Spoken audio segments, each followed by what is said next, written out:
Hello viewers, আসসালামু আলাইকুম। তো আশা করি আপনারা সবাই ভালো আছেন। তো আজকে আমরা আমাদের সেকেন্ড পার্টে দ্রুতি ও বেগ নিয়ে আলোচনা করব। আসলে দ্রুতি হচ্ছে কি? দ্রুতি হচ্ছে সময়ের সাথে দূরত্বের পরিবর্তনের হার। তো এর আগে লেকচারে আমি আপনাদের দূরত্ব এবং সরণ সম্পর্কে বলেছিলাম। আপনারা যদি কেউ এটা না দেখে থাকেন তো আশা করি আগে সেটা দেখে নেবেন, তারপরে এটা বুঝবেন। কারণ দূরত্ব সরণের কনসেপ্টটা যদি ক্লিয়ার না হলে আপনার দ্রুতি ও বেগের কনসেপ্টটা ক্লিয়ার হবে না। তো দূরত্ব বলতে আমি বলেছিলাম যে টোটাল মোট অতিক্রান্ত যে পথ, আঁকাবাঁকা যেদিকে ইচ্ছা সেদিক হতে পারে, এটা নির্দিষ্ট কোনো দিক নেই। তো এটা ছিল দূরত্ব। আর সরণ ছিল আদি অবস্থান থেকে শেষ অবস্থানের মধ্যবর্তী যে ন্যূনতম বা সরলরৈখিক দূরত্ব, মানে আদি অবস্থান থেকে শেষ অবস্থানের দিকে যে ন্যূনতম বা সরলরৈখিক দূরত্ব, সেই দূরত্বকে আমরা সরণ বলছিলাম। তো দেখো, তো দ্রুতি হচ্ছে তোমাদের এখানে সময়ের সাথে যে দূরত্বের পরিবর্তনের হার, সেটাকে আমরা কি বলতে পারি? দ্রুতি বলতে পারি। তো সাপোজ মনে করো যে তুমি 30 সেকেন্ডে 300 মিটার অতিক্রম করলাম, তাহলে হার বের করবা কীভাবে? একক সময় বের করলে তো হার হয়ে যাবো। তাহলে 300 সেকেন্ডে যদি 30 সেকেন্ডে যদি তুমি 300 মিটার যাও, তাহলে 1 সেকেন্ডে যেটা যাও সেটাই তো কি নির্দেশ করে? হার নির্দেশ করে না? এই যে হার নির্দেশ করে। তাহলে হারটা বের করতে পারাই মানে তুমি কিসের মান পেয়ে যাবা? দ্রুতি পেয়ে যাবা। তাহলে 30 সেকেন্ডে 300 মিটার, সুতরাং 1 সেকেন্ডে 10 মিটার। তাহলে এটা দ্বারা কি বোঝায়? দ্রুতির মানটা 10 মিটার/সেকেন্ড বলতে কি বোঝায়? যে প্রতি সেকেন্ডে তুমি কয় মিটার করে যাচ্ছ? 10 মিটার করে যাচ্ছ, এটাই বোঝায়। তো আমরা শর্টকাটে একটা লিখতে পারি যে দ্রুতি কীভাবে বের করা যায়। এই যে এটা কি? দূরত্ব। আর নিচে এটা কি? সময়। তাহলে দূরত্বকে যদি আমরা সময় দিয়ে ভাগ দিই তাহলে আমরা কি পেয়ে যাব? দ্রুতি পেয়ে যাব। আচ্ছা, এবার আসি বেগ। তো বেগের সংখ্যাটা কি? বেগ হচ্ছে সময়ের সাথে সরণের পরিবর্তনের হার। আর এটা কিন্তু একটা স্কেলার রাশি, এটা নির্দিষ্ট মান আছে বা কোনো দিক নাই, শুধু মান আছে, এটার কোনো দিক নাই। আর তোমার বেগ, বেগ হচ্ছে তোমার একটা ভেক্টর রাশি, এটার মানও আসে, পাশাপাশি কি আছে? দিকও আছে। তাহলে এটা একটা ভেক্টর রাশি, এটার মানও আছে, আবার কি আছে? প্লাস কি? দিকও আছে। দেখো, তাহলে বেগ হচ্ছে সময়ের সাথে সরণের পরিবর্তনের হার। তাহলে তুমি সেই প্রশ্ন আমি যদি লিখি যে তুমি 30 সেকেন্ডে কোনো নির্দিষ্ট দিকে 300 মিটার অতিক্রম করছো, তাহলে 30 সেকেন্ডে কোনো নির্দিষ্ট দিকে, এই দেখো এখানে কিন্তু প্রশ্ন বলা আছে কোনো নির্দিষ্ট দিকে বলা আছে, কিন্তু এখানে যে প্রশ্নটা বলছে সেটা হচ্ছে কি, তুমি 30 সেকেন্ডে কোনো নির্দিষ্ট দিকে 300 মিটার অতিক্রম করছো। ওইটার সাথে এই প্রশ্নের পার্থক্য হচ্ছে যে ওই প্রশ্নে কোনো নির্দিষ্ট দিক বা দিকের সম্পর্কে কিছু বলা নাই, কিন্তু এই প্রশ্নটা দেখো নির্দিষ্ট দিক বলা আছে। কারণ নির্দিষ্ট দিক থাকলে অবশ্যই বোঝো এটা কি দূরত্বের মান না এটা সরণের মান। অবশ্যই এটা সরণের মান, কারণ সরণ হইতে হলে একটা নির্দিষ্ট কি থাকা লাগে? দিক থাকা লাগে। আর দূরত্ব যেদিক ইচ্ছা সেদিক হইতে পারে, এটা কোনো নির্দিষ্ট দিক নেই। তো দেখো, সেমভাবে আমরা করি 30 সেকেন্ডে 300 মিটার অতিক্রম করো, আর সুতরাং তাহলে 1 সেকেন্ডে এত। কিন্তু এইটা কিসের মান? এটার এবার কি দূরত্বের মান না সরণের মান? এটা অবশ্যই এবার সরণের মান। কারণ কি, এই ক্ষেত্রে দেখো 30 সেকেন্ডে কোনো নির্দিষ্ট দিকে বলা আছে 300 মিটার, তার মানে এটা অবশ্যই কিসের মান? সরণের মান। একইভাবে যদি সরণকে সময় দিয়ে ভাগ করো তাহলে তুমি কিসের মান পাইবা? বেগের মান পাইবা। তার মানে এটা দ্বারা কি বোঝায়? যে তুমি প্রতি সেকেন্ডে 10 মিটার করে আগাচ্ছ, ওই যেই দিকের কথা বলা আছে না প্রশ্নে, সেই দিকে তুমি প্রতি সেকেন্ডে কত মিটার করে আগাচ্ছ? 10 মিটার করে আগাচ্ছ। ঠিক আছে? আর বেগ যেহেতু একটা ভেক্টর রাশি, সেহেতু ওর কিও আছে, মানও আছে এবং নির্দিষ্ট কি আছে? দিকও আছে। মানে ওরা প্রকাশ করতে মানেরও প্রয়োজন, পাশাপাশি তোমার কি? দিকের, মানে উভয়েরই প্রয়োজন। আর এই দ্রুতি, দ্রুতি প্রকাশ করতে শুধু মানের প্রয়োজন, দিকের কোনো কি নেই, প্রয়োজন নেই।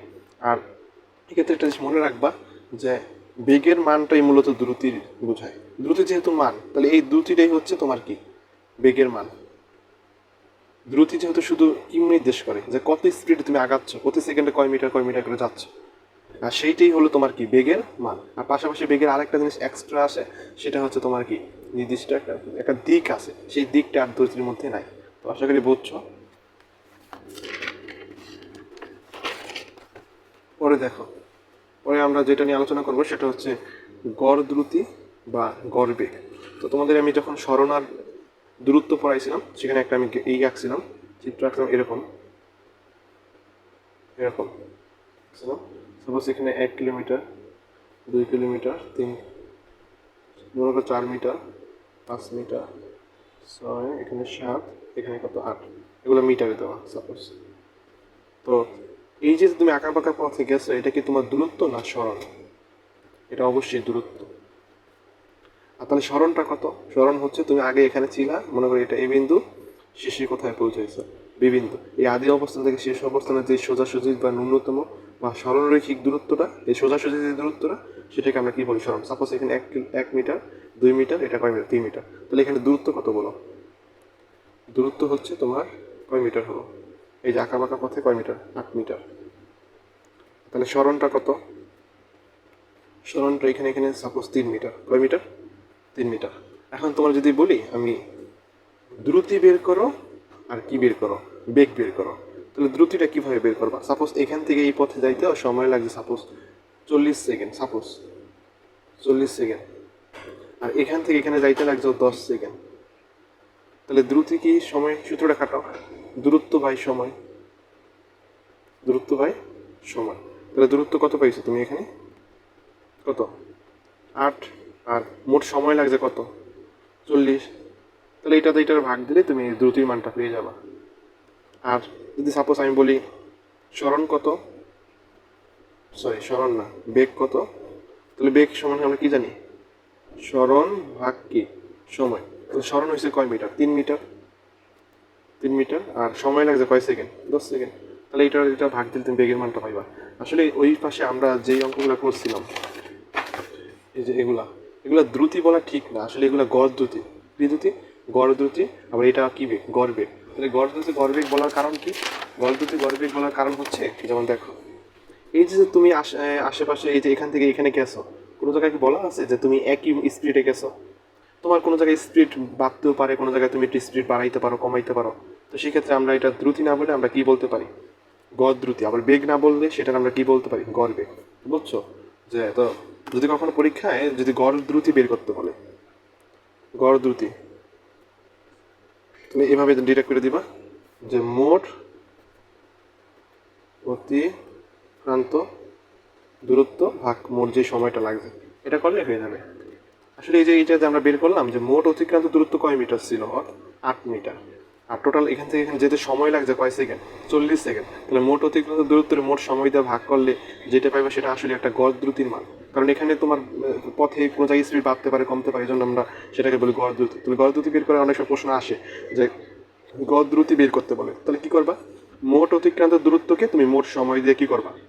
ভাগ করবা। তাহলে গড় দ্রুতির পেয়ে যাবা। বুঝছো? এবার দেখো, এবার যেটা নিয়ে আলোচনা করবো সেটা হচ্ছে তাৎক্ষণিক দ্রুতি। আসলে তাৎক্ষণিক দ্রুতি হচ্ছে তোমার যে কোনো একটা বিশেষ মুহূর্তের দ্রুতি, বা তাৎক্ষণিক বেগ হচ্ছে যে কোনো বিশেষ মুহূর্তের একটা বেগ।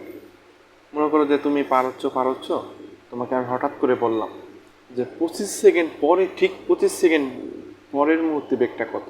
তাহলে ওই যে ঠিক 25 সেকেন্ড পরে যেই মুহূর্তে যেই বেগটা হয়েছে, মানে 25 সেকেন্ড পার হওয়ার পরই ঠিক বেগটা, ওইটাই হচ্ছে তোমার কি দ্রুতি? তাৎক্ষণিক দ্রুতি। মানে একদম বিশেষ কোনো একটা মুহূর্তে যেই দ্রুতি, সেটা হচ্ছে কি? তাৎক্ষণিক দ্রুতি। তো এখানে লেখছে তাৎক্ষণিক দ্রুতিটা কি? যে কোনো মুহূর্তে তাৎক্ষণিক দ্রুতি পেতে হলে যে ওই মুহূর্তে খুব ক্ষুদ্র ব্যবধান নিব, মানে ব্যবধানটা সময়টা কি হতে হবে? খুব ক্ষুদ্র দিয়ে ব্যবধান দিয়ে ওই বস্তু অতিক্রান্ত দূরত্বকে যে যদি আমরা ভাগ দিই, তাহলে ওই মুহূর্তে কী পেবা? তাৎক্ষণিক দ্রুতি। তাৎক্ষণিক দ্রুতিতে সময়ের ব্যবধানটা খুব ক্ষুদ্র হতে হবে। বুঝছো? যে কোনো একটা বিশেষ মুহূর্তের দ্রুতিকে তুমি তাৎক্ষণিক দ্রুতি বলি। তো আশা করি এই পর্যন্তই বুঝছো ঠিক মতো।